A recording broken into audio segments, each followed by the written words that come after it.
नमः शिवाय। प्रिय श्रोताओं, जब भी कोई अच्छा इंसान इस दुनिया से जल्दी चला जाता है, तो यह सवाल हमारे मन में ज़रूर आता है कि भगवान अच्छे लोगों को अपने पास जल्दी क्यों बुला लेते हैं? यह एक ऐसी भावनात्मक सोच है, जिसे हर इंसान ने अपने जीवन में कभी न कभी महसूस किया होगा। खास तौर पर जब हम किसी ऐसे इंसान को खोते हैं, जो बहुत दयालु और सच्चा था, जबकि दूसरी ओर कुछ बुरे लोग बिना किसी परेशानी के लंबा जीवन जीते रहते हैं। सनातन धर्म और गरुड़ पुराण जैसे धर्म ग्रंथों में जन्म और मृत्यु के कई गहरे रहस्य बताए गए हैं। इन्हीं रहस्यों में से एक रहस्य यह भी है कि अच्छे लोगों की मृत्यु जल्दी क्यों हो जाती है। आइए एक पौराणिक कथा के माध्यम से इस गहरे प्रश्न का उत्तर जानते हैं, जिसे स्वयं भगवान शिव ने माता पार्वती को बताया था। तो आइए प्रिय भक्तों, सुनते हैं शिव पार्वती संवाद। एक समय की बात है, कैलाश पर्वत पर भगवान भोलेनाथ अपनी पत्नी माता पार्वती के साथ बैठे हुए थे। तभी माता पार्वती के मन में एक गहरा प्रश्न उत्पन्न हुआ, जिसे जानने के लिए वो बहुत उत्सुक हो गई। उन्होंने भगवान शिव से पूछा, हे स्वामी, मैंने पृथ्वी लोक पर भ्रमण करते हुए देखा कि जो लोग बहुत अच्छे और धर्मात्मा हैं, वे जीवन में अक्सर दुखी और परेशान रहते हैं, जबकि जो लोग छल कपट और बुराई करते हैं, वे खुशी से अपना जीवन जीते हैं। मुझे यह देखकर बड़ा आश्चर्य हुआ। मैं यह भी जानना चाहती हूँ कि अच्छे लोगों की मृत्यु इतनी जल्दी क्यों हो जाती है, जबकि बुरे लोग लंबा जीवन जीते हैं। क्या इसके पीछे कोई बड़ा रहस्य है? भगवान शिव मुस्कुराते हुए बोले, हे देवी, आपका प्रश्न अति उत्तम है। आपने समस्त मानव जाति के लिए एक अत्यंत महत्वपूर्ण प्रश्न किया है। मैं आपको इस प्रश्न का उत्तर एक अत्यंत महत्वपूर्ण कथा के माध्यम से बताता हूँ, जिसे आपको ध्यान पूर्वक पूरा सुनना चाहिए। जो भी मनुष्य इस कथा को सुनेगा, उसे जीवन के विषय में महत्वपूर्ण ज्ञान प्राप्त होगा और उसके अनेकों कष्टों का निवारण हो जाएगा। माता पार्वती ने कहा, हे स्वामी, आप मुझे वह कथा सुनाइए।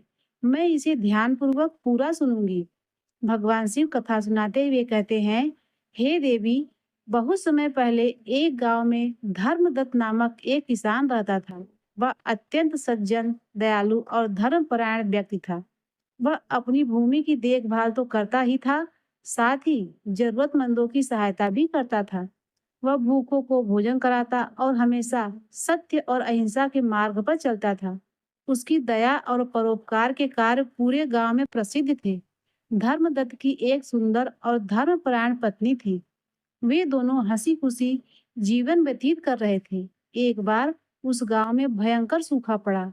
नदियां सूख गई, फसलें मुरझा गई और लोगों के पास खाने को अन्न भी नहीं बचा। ऐसे कठिन समय में धर्मदत्त ने अपनी सारी जमा पूंजी से अन्न खरीदा और गांव वालों को बांटना शुरू कर दिया। जब किसी ने उससे पूछा कि वह अपने परिवार के लिए अन्न क्यों नहीं बचा रहा है, तो उसने मुस्कुराकर कहा, जब मेरा पूरा गांव भूखा है, तो मैं अकेले पेट भरकर कैसे जी सकता हूँ? उसकी पत्नी कभी-कभी चिंतित होकर कहती, हे स्वामी, हमें अपने भविष्य के बारे में भी सोचना चाहिए। यदि हम इतना अन्न बांट देंगे, तो हमारे पास क्या बचेगा? इस पर धर्मदत्त हंसकर उत्तर देता है, कल की चिंता मैं भगवान पर छोड़ता हूँ। आज अगर मैं किसी भूखे की मदद कर सका, तो यही मेरा सबसे बड़ा पुण्य है। उसी गांव में कालू नाम का एक अन्य व्यक्ति भी रहता था, जो छल, कपट और बुराई से लिप्त था। वह लोगों को ठगता, दूसरों की संपत्ति हड़प लेता और अपने सुख के लिए किसी का भी अहित करने से नहीं हिचकाता था। जब गांव में सूखा पड़ा, तो उसने अपने गोदाम में अन्न छिपाकर रख लिया और उसे ऊंचे दामों पर लोगों को बेचना शुरू कर दिया। गरीब लोग भूख से तड़प रहे थे, पर कालू को इसकी कोई परवाह नहीं थी। वह अक्सर धर्मदत्त को ताना मारता, अरे धर्मदत्त, तू तो बड़ा पुण्यात्मा बनता है। देखना, तेरी दानवीरता तुझे कहीं का नहीं छोड़ेगी। अंत में तू खुद भूखा मरेगा। लेकिन धर्मदत्त इन बातों पर ध्यान नहीं देता और अपना परोपकार का कार्य करता रहा। एक दिन अचानक धर्मदत्त बीमार पड़ गया। गांव वालों ने उसकी बहुत सेवा की, लेकिन उसकी हालत बिगड़ती गई और आखिरकार एक दिन उसने अपने प्राण त्याग दिए। पूरे गांव में शोक की लहर दौड़ गई। लोग कहने लगे, भगवान ने इतना अच्छा इंसान क्यों छीन लिया? धर्मदत्त जैसे सज्जन व्यक्ति की इतनी जल्दी मृत्यु क्यों हो गई, जबकि कालू जैसे लोग भी सुखी जीवन जी रहे हैं। भगवान शिव ने कथा जारी रखते हुए कहा, हे देवी, मृत्यु के बाद जब धर्मदत्त की आत्मा स्वर्ग पहुंची तो उसे यमराज के दरबार में बुलाया गया। धर्मदत्त ने हाथ जोड़कर पूछा, हे प्रभु, मैंने जीवन भर भलाई की, फिर भी मेरी मृत्यु इतनी जल्दी क्यों हो गई?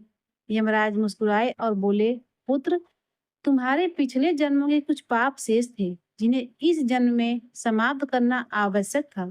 तुम्हारी भलाई और पुण्य इतने महान थे कि उन पापों का नाश शीघ्र ही हो गया। इसीलिए मैंने तुम्हें जल्दी बुला लिया, ताकि तुम इस संसार के दुखों से मुक्त होकर स्वर्ग के आनंद का अनुभव कर सको। फिर यमराज ने कहा, रही बात कालू जैसे लोगों की, तो वे भले ही आज सुख भोग रहे हैं, लेकिन वे अपने पुराने पुण्यों का फल भोग रहे हैं। जब उनके पुण्य समाप्त हो जाएंगे, तो उनके पाप उन्हें दंड दिलाएंगे। धर्मदत्त की आत्मा भगवान के चरणों में लीन हो गई और उसे मोक्ष प्राप्त हुआ। उधर कालू ने लंबा जीवन जिया, लेकिन उसने कभी भी कोई पुण्य कार्य नहीं किया। उसने अपने जीवन में कई पाप किए थे। गरीबों का शोषण, जरूरतमंदों की मदद न करना और स्वार्थ के लिए दूसरों का अपमान करना। जब उसकी मृत्यु हुई, तो उसकी आत्मा यमलोक पहुंची। वहां चित्रगुप्त ने उसके जीवन के सारे कर्मों का लेखा जोखा रखा। चित्रगुप्त बोले, कालू, तुमने पिछले जीवन में अत्यधिक पाप किए हैं। तुम्हारे कर्मों का फल तुम्हें अगले जन्म में भोगना होगा। कालू की आत्मा डर गई और उसने विनती की, क्या कोई रास्ता नहीं है जिससे मैं इस पापों से बच सकूं? चित्रगुप्त ने गंभीर स्वर में कहा, हर आत्मा को अपने कर्मों का फल भोगना पड़ता है। अब तुम्हारा नया जीवन इस संसार में प्रारंभ होगा। भगवान शिव ने आगे बताया, हे देवी, कालू ने अगले जन्म में गोपाल नाम के व्यक्ति के रूप में जन्म लिया। वह एक गरीब परिवार में पैदा हुआ और जन्म से ही उसके जीवन में दुखों की कोई कमी नहीं थी। घर में गरीबी थी, माता पिता बीमार रहते थे और भोजन के लिए उसे दूसरे के खेतों में मजदूरी करनी पड़ती थी। जब वह बड़ा हुआ, तो उसने कई बार मेहनत करके अपना जीवन सुधारने की कोशिश की, लेकिन हर बार किस्मत उसके खिलाफ रही। जहाँ वह काम करता, वहाँ उसे अपमानित किया जाता। लोग उसे धोखा देते और कभी-कभी तो उसे भूखा ही सोना पड़ता। एक दिन गांव में अकाल पड़ा और लोग भूख से तड़पने लगे। गोपाल ने मदद के लिए बहुत कोशिश की, लेकिन कोई भी उसकी सहायता के लिए आगे नहीं आया। ठीक वैसे ही जैसे पिछले जन्म में कालू ने धर्मदत्त और गांव वालों के साथ किया था। उसे याद नहीं था कि उसने पिछले जन्म में कितनी बुराइयां की थी, लेकिन उसके कर्मों का फल उसे एक-एक करके मिल रहा था। जब वह लोगों से मदद मांगने जाता, तो लोग उसे धक्का देकर भगा देते। जिस तरह वह दूसरों के साथ कठोरता से पेश आता था, अब वही व्यवहार उसे सहना पड़ रहा था। एक दिन गोपाल बहुत बीमार हो गया और गांव के मंदिर के बाहर गिर पड़ा। वहीं से एक साधु गुजर रहे थे। उन्होंने गोपाल को पानी पिलाया और उसकी देखभाल की। जब गोपाल को होश आया, तो उसने साधु से पूछा, हे स्वामी, मेरा जीवन इतना कष्टमय क्यों है? मैंने ऐसा कौन सा पाप किया है? साधु ने ध्यान लगाया और कहा, पुत्र, यह सब तुम्हारे पिछले जन्मों के कर्म का परिणाम है। पहले तुमने लोगों को भूखा रखा, उनका शोषण किया और कभी किसी की सहायता नहीं की। अब वही दुख तुम्हें मिल रहे हैं। गोपाल की आंखों में आंसू आ गए और उसने साधु के चरणों में गिरकर कहा, स्वामी, क्या अब कुछ नहीं हो सकता?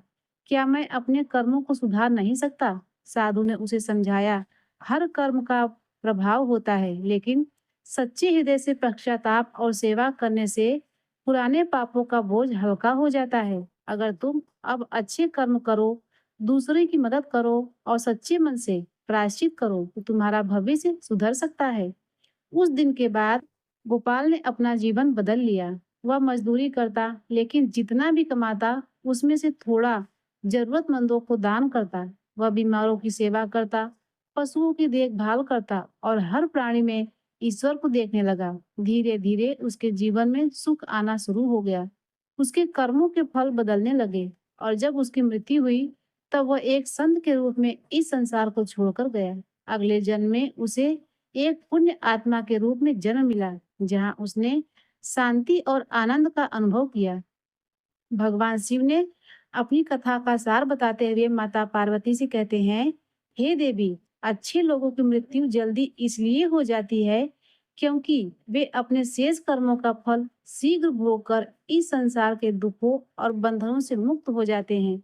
उनके पुण्य इतने महान होते हैं कि वे अपने पापों का प्रायश्चित जल्दी कर लेते हैं। इसीलिए मृत्यु उनके लिए मोक्ष का द्वार बन जाती है, जो उन्हें शीघ्र ही परमात्मा के समीप ले जाती है। वहीं बुरे लोग अपने पापों के कारण सांसारिक बंधनों में फंसे रहते हैं, ताकि वे अपनी बुराइयों के फलों का पूर्ण रूप से भोग कर सकें।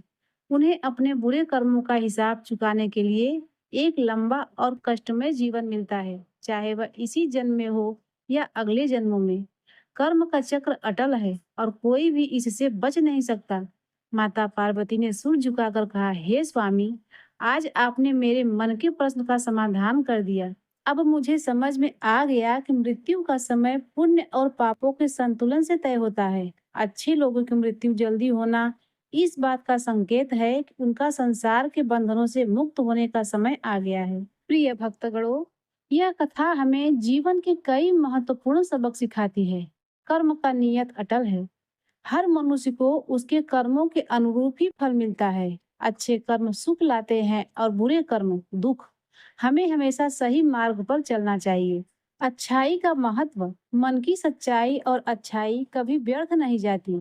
यह वह पूजा है जिसकी खोज ईश्वर खुद करते हैं। आत्म मंथन, हमें समय समय पर आत्म मंथन करना चाहिए ताकि हम अपने गुणों और अवगुणों को पहचान सके।